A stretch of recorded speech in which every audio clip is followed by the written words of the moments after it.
નમસ્તે મિત્રો, મારી યુટ્યુબ ચેનલમાં તમારું સ્વાગત છે.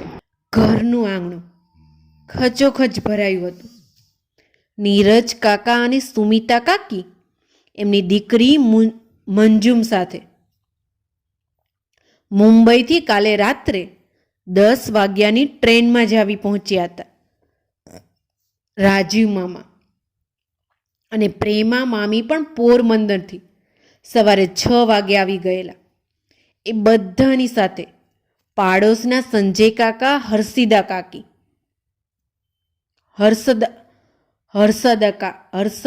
કાકા કાકી અને તેમનો શ્રેયસ પણ જોડે ખરો જ. વડોદરાના 1 BHK હોમમાં બધાને સમાવાની જગ્યા તો ક્યાંથી હોય, એટલે બધાએ ઘરના આંગણામાં જ ડેરો જમાવ્યો હતો. એક અગત્યનો નિર્ણય કેટલાય સમયથી મૂલવતી રાખેલ હતો. એને આજે કોઈ પણ હિસાબે અંતિમ ઓપ આપીને ઠપ્પો લગાવી દેવાનો હતો.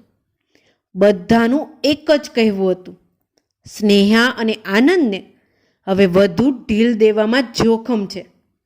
બહુ મનમાની ચલાવી અત્યાર સુધી, આજે તો ફેસલો કરી જ જવાનો. 1 વર્ષ પહેલા સ્નેહાના પતિ ઉલ્લાસનું કાર એક્સિડન્ટમાં મૃત્યુ થયું હતું.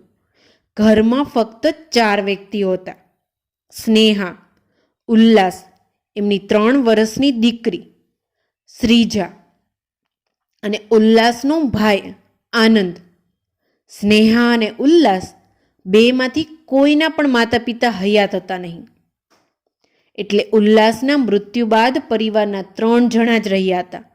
સ્નેહાને કોઈ ભાઈ બહેન પણ હતા નહીં. અલબત્ત સ્નેહાના મામા મામી અને ઉલ્લાસના કાકા કાકી એમની ખબર રાખતા અને વાર તહેવારે મળતા રહેતા. ઉલ્લાસના મૃત્યુ પછી સ્નેહાએ ઇલેક્ટ્રોનિક્સની દુકાન સંભાળી લીધી હતી. આનંદ પણ પેઇન્ટિંગના ક્ષેત્રે ધીરે ધીરે કાઠું કાઢી રહ્યો હતો. શ્રીજા પણ તેનું બાળપણ માણી રહી હતી. પરિવાર ધીરે ધીરે બહાર આવી રહ્યો હતો. ઉલ્લાસની કમી તો હતી અને રહેવાની હતી.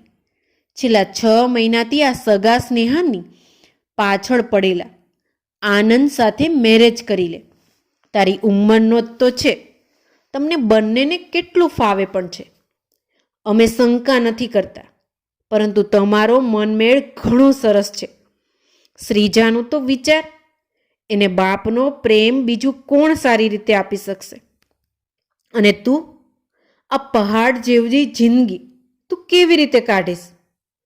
આવનાર દરેક વ્યક્તિની વાતનો સૂર કાંઈક આવો જ રહેતો, પણ સ્નેહા અને આનંદની તો ના જ રહેતી.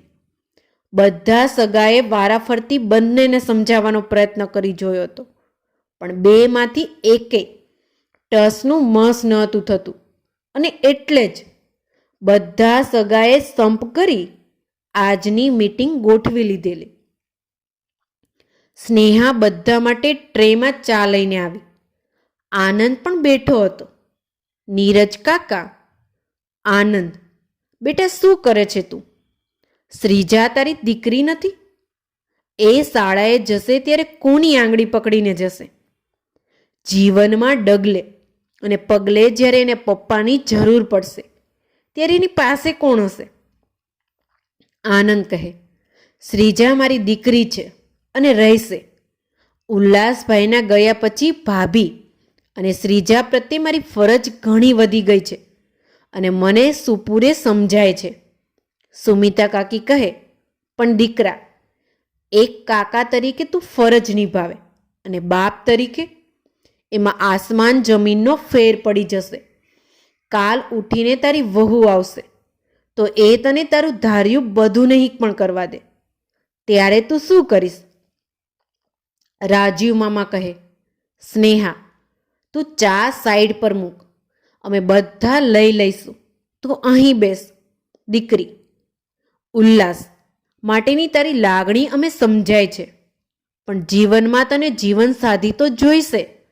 ઉલ્લાસની યાદોએ કમી નહીં પૂરી કરી શકે. પ્રેમા મામી કહે, દીકરી સ્નેહા, તને તો ખુદને ખબર છે કે બાપ વિનાનું જીવન કેવું હોય. તું 15 વર્ષની હશે ત્યારે સુધીર કુમાર આ દુનિયા છોડી ગયા. તે તો તારી માને જોઈ છે ને. પતિ વિનાનું એમનું જીવન અને બાપ વિનાનું તારું જીવન કેવું હોય એ તો તારી નજર સમક્ષ છે. તને નથી લાગતું કે તારી મમ્મીએ પણ જો બીજા મેરેજ કર્યા હોત તો જીવન સાથીની હૂંફને લીધે હજી વધુ જીવી શક્યા હોત? એ આજે જીવિત હોત તો એમની પણ આ જ ઈચ્છા હોત. સંજય કાકા કહે, આનંદ અને સ્નેહા આજુબાજુમાં શું વાતો થઈ રહી છે એ ખબર છે ને? તું અને સ્નેહા જ્યારે બાઇક પર શાક લેવા નીકળો છો ત્યારે બધા પીઠ પાછળ અનાપ શનાપ બોલતા હોય છે. જેમને સાંભળું છું એમની બોલતી બંધ કરું છું. પણ બધાના મોઢાને તો ક્યાંથી તાળા મરાય? તમે બંને જ્યારે શ્રીજાને પાર્કમાં લઈ જાઓ છો અને સાથે મળીને ઝૂલા ઝૂલાવો છો, લોકોના ડોળા તમારા તરફ જ હોય છે. હર્ષદા કાકી કહે, દીકરા લોકો શક કરે છે. શ્રીજા મોટી થશે અને સાંભળશે તો એને કેવું લાગશે? એનું કુમળું મન આ બધું સહન કરી શકશે? એની મનોસ્થિતિ કેવી બનશે? અને શું ખોટું છે લગ્ન કરી લેવામાં?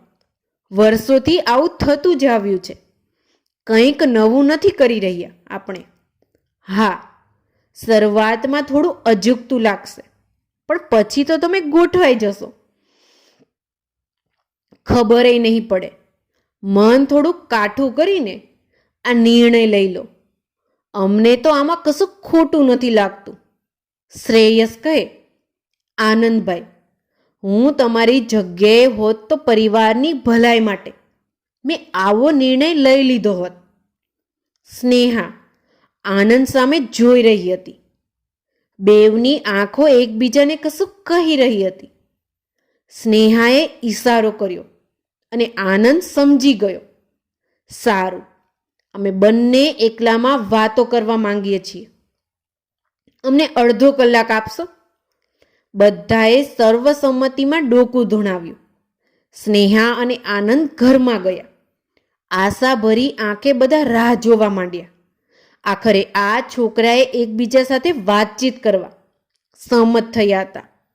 અડધો કલાકને બદલે તેઓ 15 જ મિનિટમાં આવી ગયા. પણ આ શું?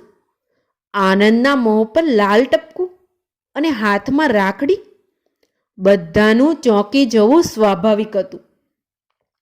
દરેક જણ આ બધું શું થઈ ગયું એ શોક પચાવવાની કોશિશમાં કરી રહ્યા હતા. એટલામાં આનંદ બોલ્યો, તમે બધા નવા સંબંધની વાત કરો છો, પણ પહેલાથી અમારા મનમાં જે સંબંધ બંધાઈ ગયો છે એનું શું? ભાભી આવ્યા ત્યારે મમ્મી ઘરમાં હતી, પણ મમ્મીના ગયા પછી મારી ભાભી મારી મા બની ગયા છે. એનું શું કરું? તમે બધા કહો છો કે અમે એક ઉંમરના છીએ, પણ અમને તો જુદું જ ફીલ થાય છે. અને ક્યાં દાટીએ? અમારા વચ્ચે 6 મહિનાનું નહીં પણ મા દીકરાની ઉંમરનો તફાવત છે, જે તમે નહીં જોઈ શકો. સ્નેહા કહે, મારા માટે આનંદ મારો પ્રેમાળ ભાઈ છે, વહાલ સોયો દીકરો છે, નટખટ દિયર છે અને યસ ફ્રેન્ડ પણ છે. પણ જે સંબંધની તમે વાત કરો છો એ તો છે જ નહીં, કરવું નથી અને જરૂર પણ નથી. શું એમ નથી કહેતી કે કોઈ પણ ભાભી દિયરે આવું ન કરવું જોઈએ? પણ અમારા સંબંધોના સમીકરણ જુદા જ છે. એને જ્યારે પણ જોઉં છું તો મારું હૈયું માના પ્રેમથી જ છલકાય છે. એની અવગણના તો કેવી રીતે કરું? ઉલ્લાસ હતો ત્યારે હું આનંદની મા હતી. હવે તો મારે આનંદના બાપ પણ બનવાનું છે. એના લગ્ન લેવાના છે. બહુ બહાર ફરે છે. હવે તો ઘરમાં પૂર્વજ છે. અને હા, મને શ્રીજાની ફિકર નથી. જ્યાં સુધી આનંદ છે એને બાપની કમી નહીં આવે. એની વહુ ગમે એવી આવે, આનંદ નહીં બદલાય. બીજું, શ્રીજાને પણ પરિસ્થિતિ સામે જીતવા શીખવું છે, જીવતા શીખવવાનું છે. રહી વાત મારા જીવનની, તો હા, 1 વર્ષ પછી મને પણ જીવનસાથીની કમી લાગે છે. મને પણ એમ થાય છે કે મારા જીવનમાં કોક હોય. ઇન શોર્ટ, હું બીજા લગ્ન માટે ઓપન છું. આનંદ કહે, ભાભી માટે સારા જીવનસાથી શોધવાનું મારું કામ છે. જ્યાં સુધી ભાભી અને શ્રીજાને યોગ્ય હોય એવી વ્યક્તિ નહીં મળે ત્યાં સુધી હું નહીં જપું. પણ ભાભીને હું જીવતા જેવા તેવાની ખૂટે નહીં બાંધું. હવે તો ભાભી માટે ઉલ્લાસભાઈ કરતાં સારા જીવનસાથી શોધીને જ જંપીશ. રહી વાત લોકોની, તો એ તો બોલવાના જ છે. એમના બોલવાને કારણે અમે અમારી જિંદગી બદલવાના નથી. આજે એ લોકો અમારી ખિલાફ બોલે છે, કાલે અમારી જિંદગીઓ થાળે પડતા જોશે તો અમારું ઉદાહરણ આપશે. એટલે જેને જે બોલવું હોય તે બોલે, અમને કોઈ ફરક નહીં પડે. શ્રીજાને પણ કોઈ અસર નહીં થાય. ઘરનું વાતાવરણ જ બાળકોની મનોસ્થિતિને વધારે અસર કરતું હોય છે, બહારનું એટલું નહીં. સગા વહાલાઓ અવાક હતા. સમજાવવાના શબ્દો ન હતા. આનંદના હાથની રાખડી ઘણું કહી રહી હતી. સ્નેહા અને આનંદના શબ્દોએ બધું જ ક્લિયર કરી દીધું હતું. કહેવા રહેવાનું કશું બાકી રાખ્યું ન હતું. એ લોકો માત્ર ઠપકો આપી શકે એમ હતા. જે એમણે કર્યું, નીરજ કાકા અને સુમિતા કાકીએ તો સાફ શબ્દોમાં સુણાવી દીધું. આજથી અમારી પાસે કોઈ સલાહ લેવા ન આવતા. અમારી વાતનું માન રાખતા તમને આવડતું જ નથી. સંજય કાકા પણ કહેતા ગયા, મનમાની જ કરવી હોય તો તમારું અમારું કોઈ કામ નથી. લોકોને મોઢે હવે તમે તાળા નહીં મારીએ. મામા મામીને ખોટું લાગ્યું છતાં બોલ્યા, સ્નેહા જેવી તારી મરજી, તું માની ગઈ હોત તો સારું હતું.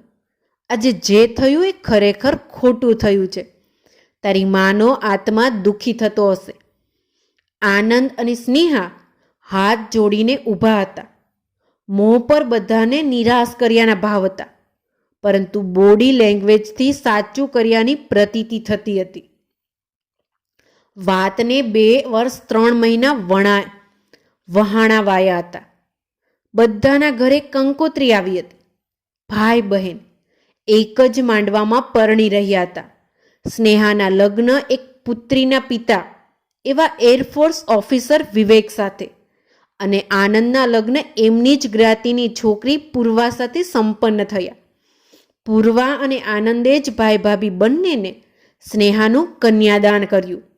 વિદાય વેળાએ પૂર્વાએ સ્નેહાને કહ્યું હતું, દીદી, આજથી આ તમારું પિયર છે. આ ઘરના દરવાજા તમારા માટે ખુલ્લા જ છે. વિવેકે પણ આનંદને સાંત્વના આપી હતી. હું પૂરેપૂરી ઈમાનદારીથી કોશિશ કરીશ કે સ્નેહા અને શ્રીજાને કોઈ વાતે ઓછું નહીં આવે. આનંદની આંખોમાં પાણી જ પાણી હતા. સ્નેહાની આંખો પણ અનરાધાર હતી. બંને એકબીજાને ભેટીને ખૂબ રડ્યા. વિદાય વેળાએ આનંદ બોલ્યો, બેન, આજે આપણે નવા સંબંધમાં બંધાઈ ગયા. મિત્રો, તમને મારી આ સ્ટોરી ગમી હોય તો કમેન્ટ બોક્સમાં જરૂરથી બતાવજો. આવી જ સરસ સ્ટોરી સાંભળવા માટે મારી આ ચેનલને લાઇક, શેર અને સબસ્ક્રાઈબ કરો. Thank you so much.